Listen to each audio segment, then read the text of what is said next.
You have got to be kidding me. The voice, sharp and full of youthful confidence, cut through the quiet hum of the parachute rigging facility. Lieutenant Parker, fresh from the Naval Academy and still carrying the shine of school polish, stood with his hands on his hips, a look of disbelief on his face. He gestured at a neatly packed parachute, then looked directly at the man who had packed it. I said I want a 2-inch margin on the log stitch, not a 2 1/4. Are you even listening to the morning briefings, or are you just here to collect a paycheck? Mr. Walter Morgan, who had been on this earth for 68 years, 55 of which had been in service to his country in one form or another, slowly finished his sip of black coffee from a thermos that had seen better decades. He placed it down with a quiet thud. He didn't look at the lieutenant. His gaze was fixed on the vast expanse of nylon spread across his packing table, a life-saving puzzle he'd solved thousands of times. His hands, aged but still possessing a surgeon's steadiness, rested on the table. He remained silent, like a rock in the stream of the young officer's complaints. The other riggers, a mix of civilian contractors and junior sailors, pretended to be busy. The sudden tension in the room was thick. Parker took the silence as defiance. I'm talking to you, old man. This is a SEAL team. We demand perfection. A 1/4 inch could be the difference between a clean insertion and a serious failure. Do you understand the stakes here? His voice rose, each word a small push, an attempt to get a reaction from the quiet figure before him. The young lieutenant's face was turning red. The silence from Mr. Morgan seemed to fuel his frustration, twisting it into a more personal attack. He stepped closer, his voice dropping to a demeaning tone that was somehow louder than his previous shouting. Look at you. You're ancient. How did you even get this contract? Did you wander in off the street? This isn't a retirement home. This is naval special warfare. The men who use this equipment are warriors, the best of the best. They deserve to have their gear packed by professionals who can still see straight, not by some relic who should be in a rocking chair. A few of the younger sailors shuffled their feet uncomfortably. They knew the lieutenant was out of line, but he was still an officer, and they were at the bottom of the chain of command. The older contractors, men who had known Mr. Morgan for years, exchanged dark looks, their hands tightening on their tools. They'd seen this before. New officers, full of knowledge from school, but with zero practical experience, would often mistake Mr. Morgan's quiet manner for incompetence. They saw an old man, slow and careful, and failed to see the lifetime of experience that guided his every move. Parker wasn't finished. He picked up Mr. Morgan's logbook, flipping through the pages dismissively. Each entry was a model of precision, written in neat handwriting that hadn't changed in 50 years.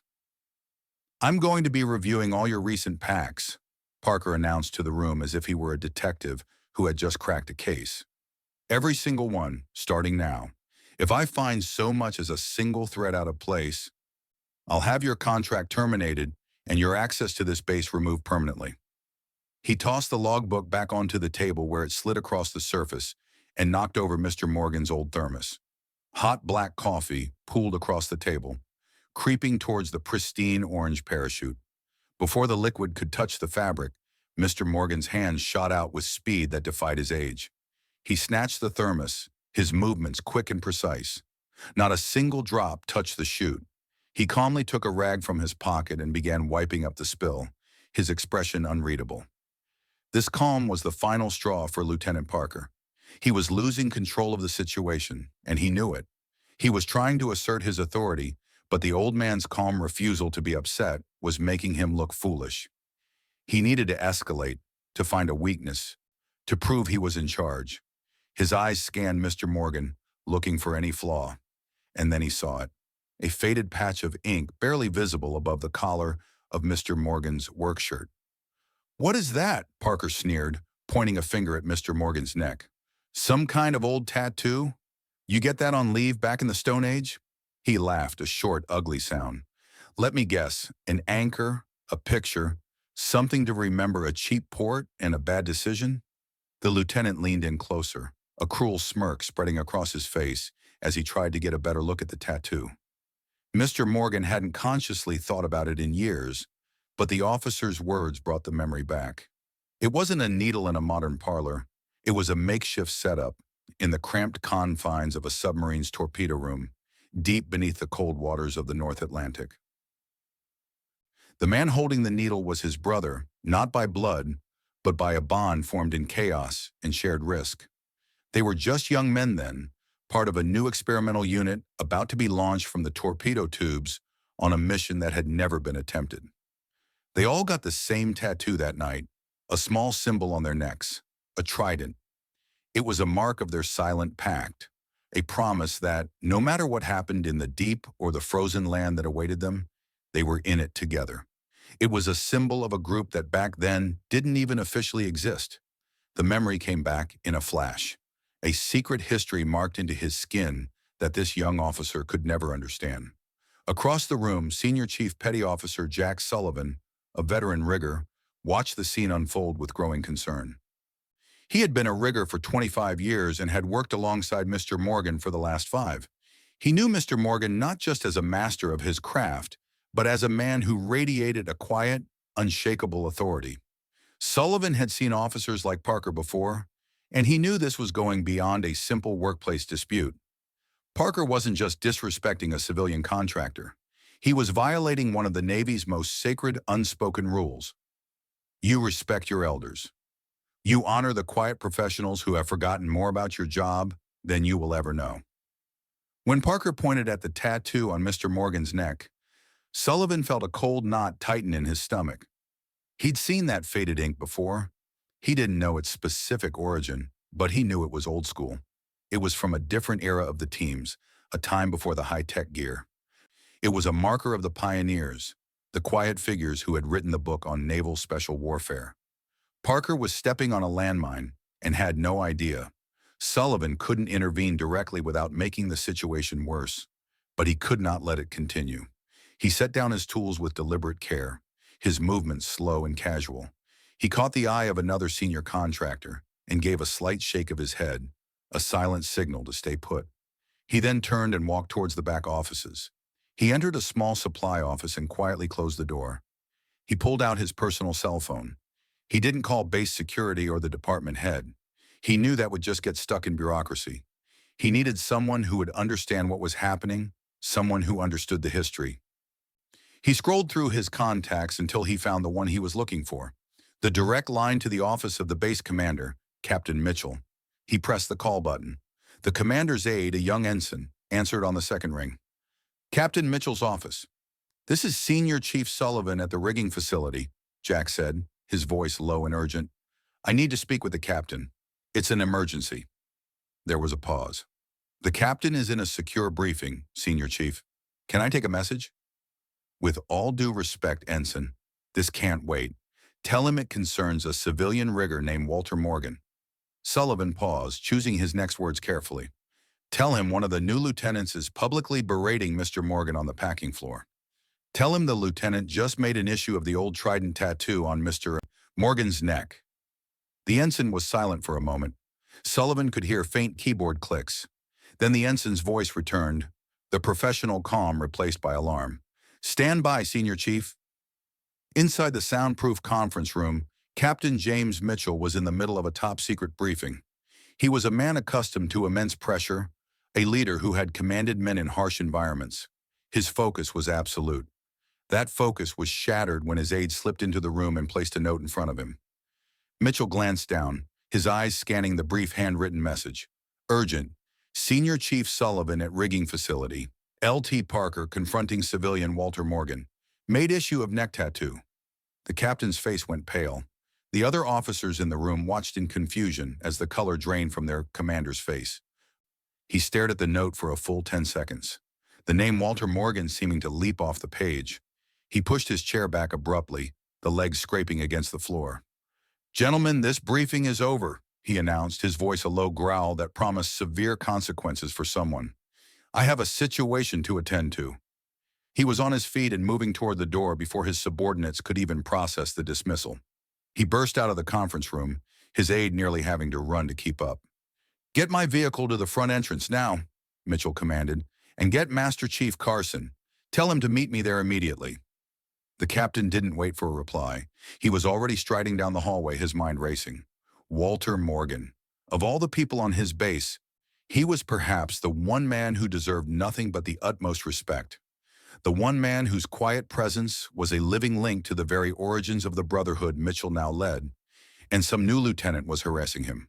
On his watch, it was unthinkable. Back on the rigging floor, Lieutenant Parker was basking in what he perceived as his victory. Mr. Morgan's continued silence and the nervous energy of the onlookers had convinced him that he had successfully asserted his dominance. To cement his authority, he decided it was time for the final blow. He pulled out his official notepad, clicking his pen with an obnoxious flourish. "All right, that's it. I'm writing you up, Morgan," he declared. "Insubordination, failure to follow protocol, and frankly a demonstrated inability to perform your duties to the standards required by naval special warfare." He looked up from his pad, a smug grin on his face. "I'm recommending your immediate termination and a full review of your security clearance. I'm not even sure how you got it in the first place." He took a step towards Mr. Morgan and reached out, intending to snatch the contractor ID clipped to his shirt. "Give me your badge. You are officially relieved of your duties. I will personally escort you to the gate."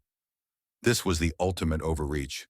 A junior officer attempting to fire and physically remove a senior civilian employee. A gross abuse of his limited authority. The first sound was a distant siren, a faint wail that grew steadily louder, closer. Then came the screech of tires on pavement. The wide bay doors of the rigging facility were thrown open, and a black command vehicle skidded to a halt just outside, its lights flashing. It was followed by two security trucks which boxed in the entrance. The entire facility froze. Conversation stopped. Work ceased. Everyone turned to stare as the doors of the command vehicle flew open. Out stepped Captain Mitchell. His face was a mask of cold fury. He was followed by the highest-ranking enlisted man on the entire base, Fleet Master Chief Carson, a man whose gaze could make officers tremble. They moved with purpose that scattered sailors out of their path. Their eyes scanned the room, ignoring everyone until they locked onto the scene at Mr. Morgan's workstation. They saw the young lieutenant, his hands still outstretched towards the old man's chest, a look of utter confusion on his face. They saw Mr. Morgan standing as still and solid as an ancient tree, his expression unbothered. The spectacle of the sudden high-level arrival was stunning, a full-force display of command authority that the facility had never witnessed. Captain Mitchell strode across the floor, his boots echoing in the now deafening silence. He walked right past Lieutenant Parker as if he were a piece of furniture, his eyes fixed solely on Walter Morgan. He stopped 3 feet in front of Mr. Morgan, his back ramrod straight. The entire room held its breath.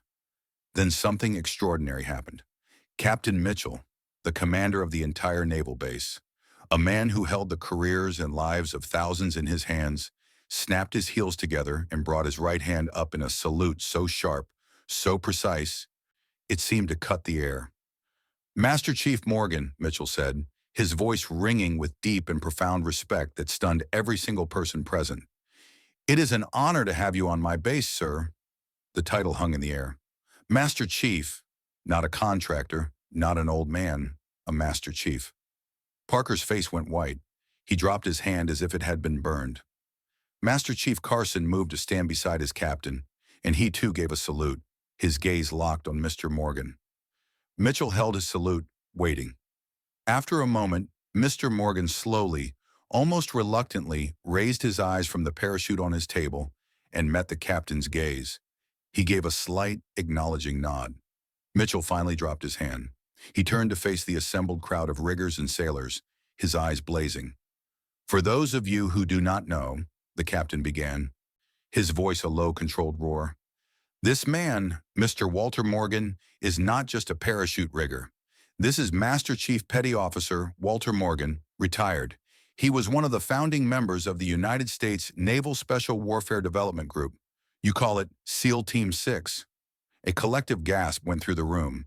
The name was legendary, a unit spoken of only in hushed, reverent tones. Parker looked like he was going to be physically ill. Mitchell continued, his voice like rolling thunder, reciting a history that had been sealed in classified documents for decades. Master Chief Morgan served 30 years in the teams. He was a pioneer of high-altitude, low-opening parachute techniques, the very techniques you all use today. He conducted operations in difficult places all over the world, long before any of you were born. He is the recipient of the Navy Cross. He has 2 silver stars and 5 bronze stars for valor. The tattoo on his neck that was so casually mocked today is a plank owner's trident, a mark given only to the original members of DevGru, a band of brothers who defined what it means to be a Tier 1 operator. He doesn't work here for the money. He works here because he made a promise that he would spend his life making sure that every single parachute that goes out that door is perfect. He has dedicated his life to protecting the men who follow in his footsteps. Mitchell paused, letting the weight of his words settle. He turned his head slowly, his gaze falling upon the trembling Lieutenant Parker. "This man," he said, his voice dropping to a deadly whisper, "is a living legend, and he is to be given the respect that he has earned 1,000 times over." The captain's gaze remained locked on Lieutenant Parker. The young officer was visibly shaking, his face pale and slick with sweat. "Lieutenant," Captain Mitchell began, his voice deceptively calm, "you are an officer in the United States Navy. You hold the President's commission. You are entrusted with the leadership and welfare of sailors and the solemn duty to uphold the honor of this uniform." He took a step closer. "And you just used your authority to belittle and threaten a man whose boots you are not worthy to polish. You did not see a Master Chief. You did not see a hero. You saw an old man. And in your arrogance and your ignorance, you decided he was worthless. You have not only failed as a leader, you have failed as a man. You have brought shame upon this command and upon your commission." He turned to Master Chief Carson. "Master Chief, escort this officer to my office. He will wait there for me. His career in naval special warfare is over." Carson nodded grimly and gestured for Parker to move. The lieutenant, utterly broken, turned and walked away like a man in a trance. As the small group departed, a heavy silence returned to the room. Walter Morgan finally spoke, his voice quiet but carrying easily through the space. "Captain," he said, not with anger, but with weary sadness. "The boy is young. He's full of fire, but his aim is off." Mitchell turned back to Mr. Morgan, his expression softening. "He made a mistake, Master Chief. A big one." Mr. Morgan nodded slowly, picking up the rag and giving the table one last wipe. "We've all made mistakes, Captain. The important thing is whether we learn from them. The strongest steel is forged in the hottest fire. Maybe this will be his fire. Teach him. Don't just break him." It was a lesson delivered with grace and humility from a man who had seen true hardship and had no need for revenge. As Mr. Morgan spoke, the image of that needle flashed in his mind again. But this time, the memory was clearer. He saw the faces of the other young men in that torpedo room, all of them impossibly young, all of them scared but unwilling to show it. The tattoo wasn't a mark of showing off. It was a physical reminder of a promise. It was about their shared vulnerability and their absolute reliance on one another. The man who had wielded the needle, a teammate named Eric, had looked him in the eye and said, "No matter what, we go together. We come back together." Eric hadn't come back from that mission. Mr. Morgan's life, his quiet work at this table, was a tribute to that promise. He was still here, ensuring the next generation came back together.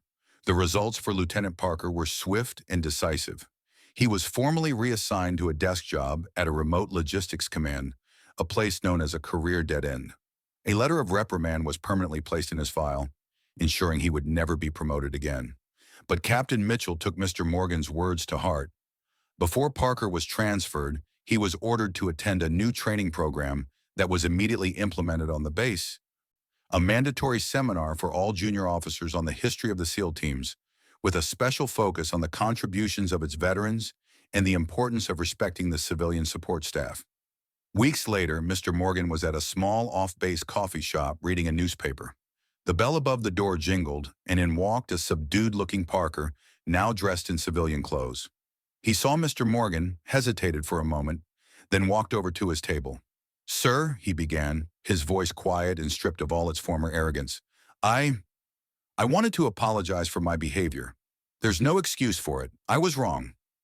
Mr. Morgan slowly folded his newspaper and looked up at the young man. He saw not an arrogant officer, but a humbled one, a man who had perhaps begun his journey through the fire.